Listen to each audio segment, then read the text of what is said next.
Raja Saab movie చూసిన తర్వాత ప్రేక్షకులంతా కూడా ఒక్కొక్కరు బయటకు వస్తున్న పరిస్థితి. ఈ నేపథ్యంలో ప్రేక్షకులను అడిగి తెలుసుకునే ప్రయత్నం చేద్దాం. అసలు ఎలా ఉంది మూవీ? ఓవరాల్గా అయితే సూపర్గా ఉంది, ఇబ్బంది ఏం లేదు, బాగుంది.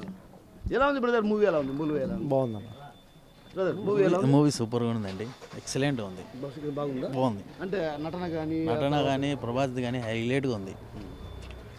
ఎలా ఉంది బ్రదర్? బాగుంది ఏమనిపిస్తుంది అసలు? యావరేజా లేకుంటే యావరేజ్? సో మరికొందరు ఉన్నారు, వారిని అడిగి తెలుసుకునే ప్రయత్నం బ్రదర్ ఎలా ఉంది మూవీ? ఎలా ఉంది? సూపర్గా ఉంది. ఎలా ఉంది బ్రదర్? సో మరికొందరు ఉన్నారు, వారిని అడిగి తెలుసుకునే ప్రయత్నం చేద్దాం. బాబు ఎలా ఉందమ్మా మూవీ? ఎలా ఉంది? ఎలా ఉందండి? పర్లేదండి, యావరేజ్. యావరేజ్. ఎలా ఉంది బ్రదర్? ఎక్స్పెక్ట్ చేసిన దానికంటే చాలా బాగుంది. ఎక్సెప్ట్ చేసిన దానికంటే చాలా బాగుంది. మీరు చెప్పండి ఎలా ఉంది? ఎలా ఉంది మూవీ? ఎలా ఉంది?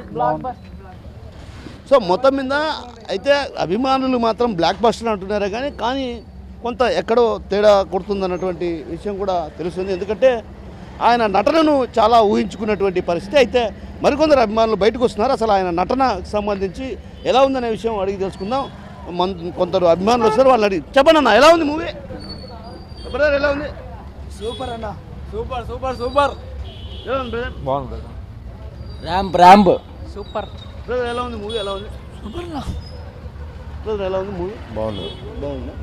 అంటే ఎక్స్పెక్టేషన్ బాగుంది. మూవీ బాగుంది, మళ్ళీ చూడలేం. బాగుందిలేనా, కంప్లీట్ కాలే, ఇంకా 2 ఉంది, మళ్ళీ వస్తాం. బాగుంది మూవీ. బ్రదర్ ఎలా ఉంది మూవీ? బాగుంది.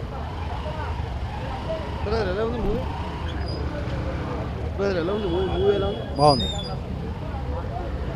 సో మూవీ బాగుంది అంటున్నారే కానీ అయితే ఎవరు కూడా అభిమానులు కూడా ఇక్కడ ఆగి చెప్పేటువంటి పరిస్థితి లేదు. ఎందుకంటే ఆశించిన స్థాయిలో లేదన్నటువంటి భావన అటు అభిమానుల్లో వ్యక్తమవుతున్నటువంటి పరిస్థితి. అయితే మొత్తం మీద ప్రభాస్ మూవీ చాలా బాగా హిట్ అవుతుంది అని ఎక్స్పెక్టేషన్ చేశారు కాబట్టి, కానీ ఆ స్థాయిలో లేకపోవడం ఒక రకంగా కొంత అభిమానులను కూడా నిరుత్సాహపరుస్తున్నటువంటి పరిస్థితి కనిపిస్తుంది. మొత్తం మీద చూస్తే మాత్రం ఈ మూవీలో కామెడీ, అదేవిధంగా రొమాన్స్ సన్నివేశాలతో పాటు అటు ఆయన నటించినటువంటి నటన కూడా అద్భుతంగా ఉంది. కానీ ఏదైతే ఆయన అనుకున్నటువంటి తగ్గ స్టోరీ కాదేమో అన్నటువంటి భావన అభిమానుల్లో వ్యక్తమవుతున్నటువంటి పరిస్థితి కనిపిస్తుంది. కెమెరా పర్సన్ రాముతో కిషోర్, RTV, కడప నుంచి.